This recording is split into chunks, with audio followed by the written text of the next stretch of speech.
Hi, my name is Ahmed. I come from the glorious country of Iraq, and I'm a born Muslim. My problem is that I practiced Islam when I was... Brother, first we request questions from the non-Muslims. Once all the questions from non-Muslims are over, inshallah we'll give you a chance. Yeah, but I'm telling you my problem only. Okay. But you said you're Ahmed and you're a born Muslim. I am born Muslim. But now are you a Muslim or not? I'm agnostic. Oh, so now you have left the religion of Islam. Yeah, I'm confused. Okay, fine. If you have left the religion of Islam, you can ask the question, brother. Okay.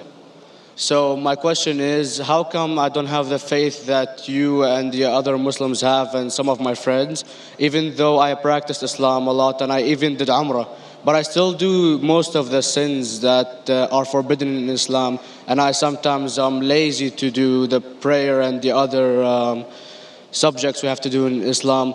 I have read many books and about other religions and conspiracy theories and documentaries and such. I even have seen your own videos on YouTube, and there are many questions that go around my head about Allah and the Messenger and Muslims in general. And basically the most important question is, you said in one of your debates or questions that Allah is the creator and He's uncreated. But I have realized, how can the uncreated exist? And if He exists, how can we notice Him? How can we see Him or hear Him or feel Him or know of His existence if He's uncreated in our own dimension or so? That's one of the questions. Brother Ahmed said that he is a born Muslim. He comes from Iraq. He read the Quran, he read the books, but he commits many sins. He believes maybe sometimes he's agnostic and he's lazy for praying.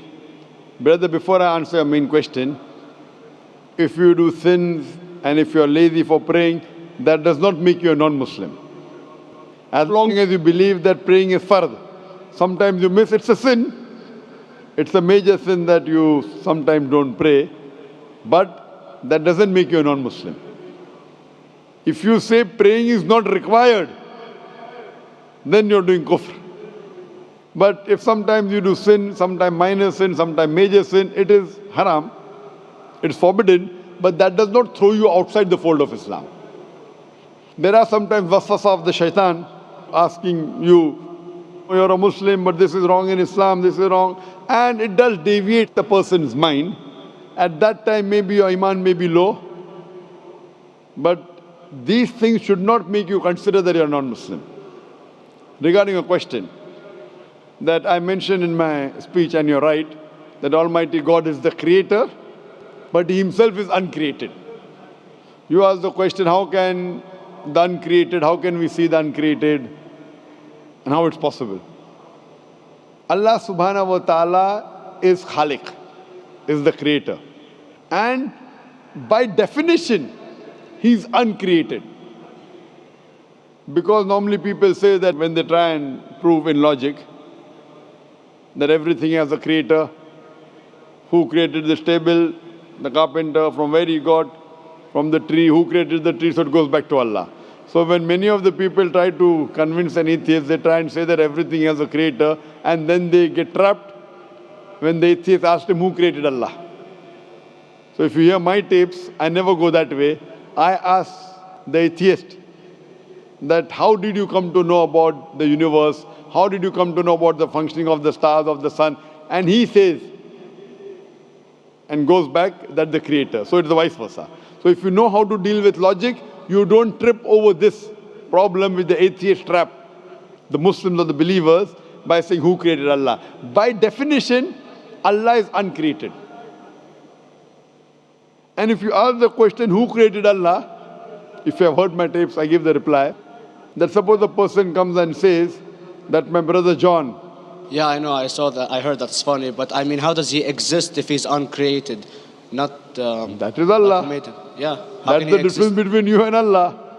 How does he exist? Means he was existing. He doesn't have a beginning. You and I have a beginning, that's human being. So that's the difference between us and Allah. You can't say that Allah has to be like us. If Allah is like you and me, why should we worship Him? I see, but have you heard of the phenomenon, the Big Brother? used by various orders and political agendas to control the people and such by implementing it into multiple gods, and then later on it became a monotheistic religions all over the world to make it easier for Big the Brother, people to... sorry, I've never heard of the religion Big Brother. It's not a religion. It's like a theory, an idea, basically. For What does it example, say? yes. What does this idea say? What does it say? Is that when you have a big brother, it's easier for you to live life. When you have someone watching you the whole time, understanding you the whole time, protecting you the whole time, being with you the whole time, and you can talk to him, although he never talks to you back, maybe in your dreams, do it to your mind and such, it's easier for you to live. While a human who does not have a big brother and is not easily controlled into doing so and is having complete freedom is a danger for the major ruling powers and such. What does this say? I don't understand. Big Brother may be there, Big Brother may not be there. So what does it have to do with Islam and God? What does it have to do? Because basically Allah is watching you the whole time. So you want to say that Allah is like a big brother? Indeed, you use him for your protection so you won't be scared. You know what I mean? See, this is the hypothesis. Hypothesis. If you have heard, how do I convince an atheist? If you have heard my answer, that you said that you're agnostic, you're atheist. Yeah. So first thing I do to an atheist is I congratulate him. What? I congratulate him. Have you heard my answer of atheist? Yeah, you congratulate them and stuff. But I haven't seen your debates with the atheist. I just saw your answers on some questions. Fine, so you haven't seen the answer of atheist?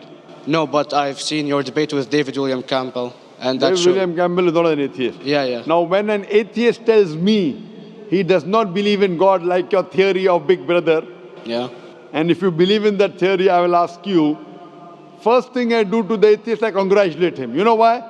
yeah, because they think and they don't follow what their parent does and such stuff like that. No. I congratulate him because he is not doing blind belief. The other people are doing blind belief. He is a Christian because father is a Christian. He is a Hindu because father is a Hindu. Most of the Muslims are Muslim because father is a Muslim. He is thinking. He says there is no God.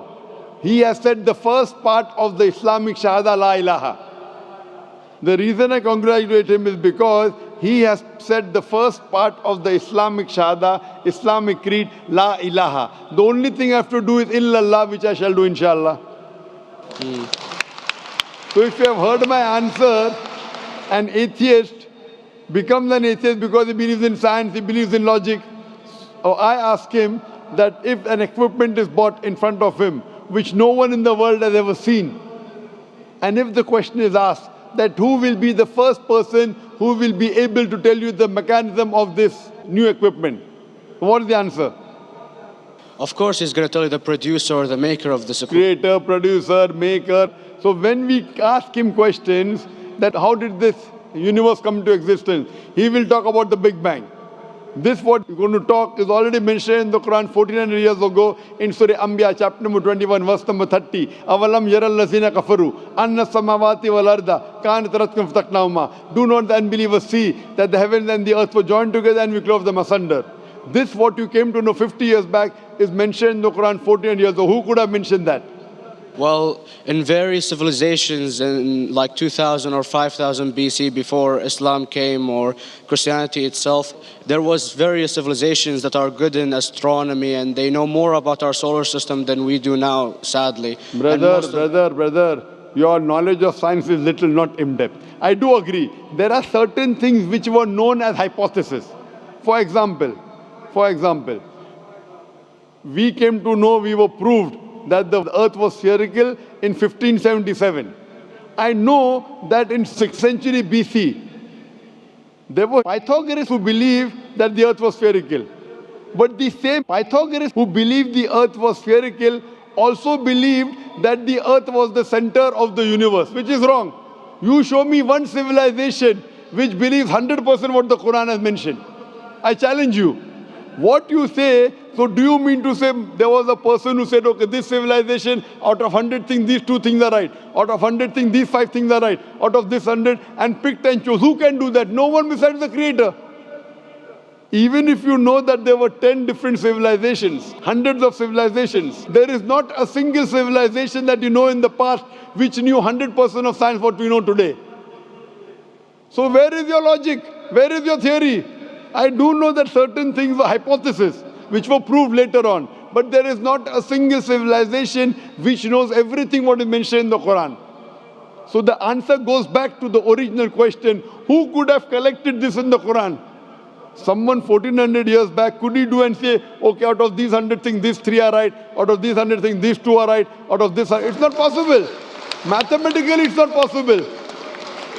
Well, you never gave the idea of extraterrestrials or so. I mean, knowledge is power. And Brother, I'm asking you a simple question. We are not come here to have a debate. yeah. I'm asking you a question. Point out a single civilization. You're asking something else. Yeah, We are alright. not here to discuss. You can come in the room and discuss. You ask a question, I'm giving you the answer. You gave about old civilization. I told you you're right. But out of 100 things, 98 they were wrong. So I'm asking you, who could have mentioned this in the Quran? You're talking something else now. Yeah, well, I'm asking a simple question, 2 plus 2 equal how much? You are saying, I'm telling you 3 multiplied by 3 is how much? I'm asking a name, you're telling that where do you live? you know, I'm asking a simple question, name me a single civilization which has everything what was mentioned in the Quran. Do you know of any or not? Yes or no? well, not everything, of course. Even not 10%. Why? Babylon knows of most of the planets and such. Planet is not the only thing mentioned in the Quran. There are 1,000 things mentioned in the Quran. To say what 1,000 things are mentioned in the Quran, 10% would be equal to 100 things. Did Babylonian civilization knew about 100 things mentioned in the Quran? No, because they You don't have the cannot. accurate They knew data. 5 or 6 things. In percentage wise, very small. So Of course. who can be the author of the Quran besides the creator to know what is right, what is wrong? Today science has established the hypothesis mentioned by Babylonian so many centuries back is today proven. So these were hypotheses in the past, which out of them many have been rejected, some have been accepted. So to collect all which is 100% correct has to be from the creator and no one else.